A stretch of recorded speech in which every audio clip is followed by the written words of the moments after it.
Hello and welcome. You're watching Head to Head on UATV and I'm Oles Garjuk. Today we're talking about the development and promotion of Ukrainian culture. This is the goal of the Creative Europe Desk Ukraine project. It is helping Ukrainians assess funding allocated by European Commission. So how exactly does this work and what are the first benefits of this program operating in Ukraine? To talk more about this, we welcome to our studio today Hanna Turlo, lead expert of the Creative Europe Desk Ukraine project. Hello and thank you for joining us today. It's very nice that you invite to be here. It's a pleasure to have you here. So first of all, tell me more about this project and whom does it target? Well, actually, Creative Europe project is a project of the European Union, but luckily for Ukraine, not only European Union countries can join this project, but also countries who are associated partners and basically the countries of Europe. So now we have 42 countries which are in the Creative Europe program. This program, it is targeting the creative and cultural industries creative and cultural industries, basically. So we're having two main sub-programs. The first one, which is most popular in Ukraine, to be honest, it is culture sub-program. Another one is media. Here we have like good news and bad news. Media program, it has more financing, basically. But actually for the European Union countries and for most of the countries, it has 14 options. Like you can apply for 14 different calls. But for Ukraine, for now, because of the laws that are not adopted in the Ukraine now, for now, the European Union decrees and so on, we have only 4 programs that we can apply for. So because our legislation doesn't comply with the European one? Yeah, exactly. In what way exactly? It is, we have the legislation about the audiovisual sector. And it is a decree of the European Union from the year 2010, as far as I remember, and we don't have our Ukrainian legislation correlated with this decree, so they don't correspond to each other, and because of that we can only have access to four of the programs. But this is only about audiovisual projects, right? So this is only about television employees, so basically people who work on TV. Actually, that's more about the distribution schemes, more about the cinemas that can take part in different projects, but we have, for example, access to markets, we have film festivals, we have training programs, so basically we have more of like interesting for us, something that we really can take part in. So you mentioned that this project is divided onto culture section and media sector, right? And culture sector is the most popular in Ukraine. Tell us about it. Actually, culture sector is the ones that we have our successful cases in, and probably I will not surprise you, or like you will not say, wow, how many cases you have, but fortunately, we have our successful cases. There are actually 5 of them now, and 2 have joined just this year. Basically, we have an interesting project which is called, for example, Polyphony. It is targeted on the polyphonical folk music. So basically they are going around the country and collecting the folklore from different villages, and then they have already created the it was a presentation of this project recently, like in May, and they have created a very big interactive map of Ukraine where actually you can choose any region and hear the polyphonic the sound of that region, basically. Exactly, the sound of the region. This is it is just one of the projects that we have. When did Ukraine start participation in this Creative Europe Desk? It was 2016, basically, when we had the association signed. It was the first year when we started. Okay, so since 2016 we have already 5 projects that benefited from this kind of program. And you said that 2 projects have joined this list just this year. What are these 2? We are having one which is from the isolation. It is located in Kiev. It is a space co-working, and they are having also sometimes they are performing different exhibitions there and so on. So basically, they have joined the project. With you always have to have partners for the Creative Europe. So basically, we are always Ukrainian organizations are not alone in the project. That's important to mention. So they have entered into the project about the cultural heritage, and another one. Actually, this one we are kind of proud of because the other organization, it is called it is an organization called Mistodia, Ukrainian, and it is the second time they are participating in the successful case. So first time was in 2017, basically 16. They were having the project based on the architecture, and this year again they are in the winners with the Georgian organization, and they are again focusing on the architecture. So both of the time. So tell us, how does this Creative Europe project works? Does it provide only financial assistance, or some different kind of assistance, including financial? Okay, basically that's about grants. Yeah, Okay. so Creative Europe is a grant program, and yes, they are applying for the grants. The projects I've been talking about, they are all cooperation projects. So basically, they can be divided into two. So, like for the small-scale projects, they can have a maximum of 200,000 euros. Yeah, am I right? Yeah. 200,000. Yeah, I'm right. I'm just trying to. That's important. Yeah, and not to miss for 1 0. and for the big scale projects, they can have maximum 2 million euros.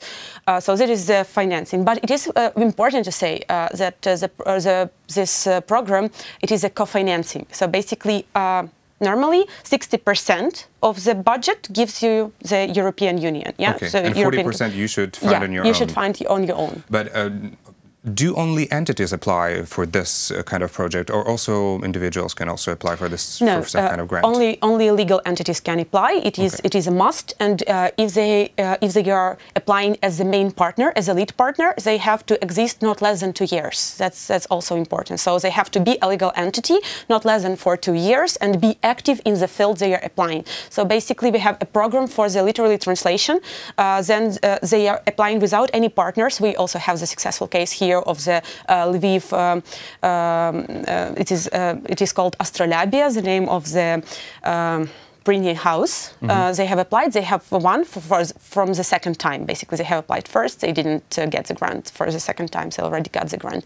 But anyway, so they applied alone, so to say, and it was quite tricky for them to get the rest of the money because they were applying and they also got only 60% of the funding.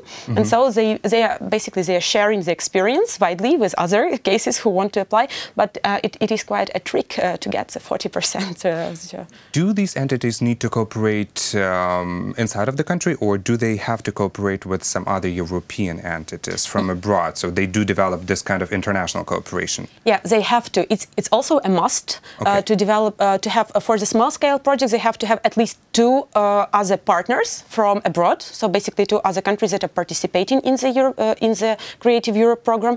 And for the big scale projects, they have to have at least 5. Partners who are participating in the Creative Europe program. Who have the same project and the same goal. Yeah. What are the other requirements that are important for the Ukrainian applicants to know? So basically, there are requirements as to the entity. It can be of any form of the ownership, doesn't matter, just have to be the legal entity.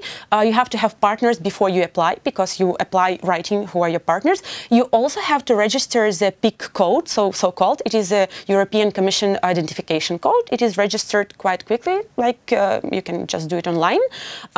So basically, these are the 3 main requirements for the entity. But you also have to take into account some things when you are applying for the grant, already writing, the application form. You have to understand and to evaluate yourself very realistically.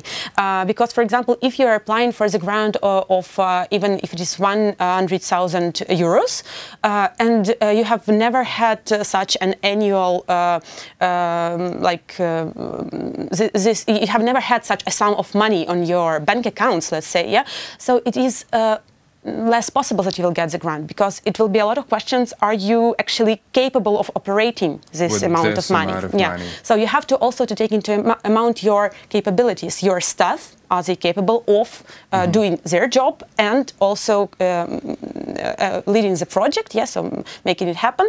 Are they capable of communicating with the other countries, with the other partners?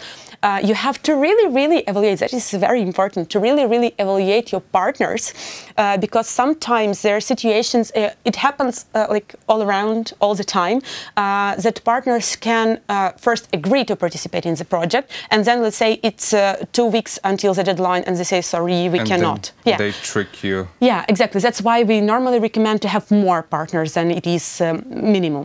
Just in case. So then you can select what partners do you want to cooperate and participate with. Yeah, basically you have to cooperate with all of them. That's important. Yeah, it is evaluated separately. You have to cooperate with all of them, but it's better you have more, so that if one partner goes away, decides not to take part in it, you can at least separate, to separate his or her duties around, so that around the others. Yeah. Okay, well, we do broadcast internationally, not inside of Ukraine. So, what could be your recommendations for some foreign entities if they would like to seek for the partners in Ukraine? Okay, first of all, I would really strongly recommend to seek for the partners in Ukraine, because I think that the question is that some organizations, maybe they are not so sure that Ukrainian organizations are capable of participating in Creative Europe, but these 2 years that Creative Europe is happening in Ukraine, it shows that we are capable, we can do. Yeah, so we are sustainable, exactly, and we are basically, we have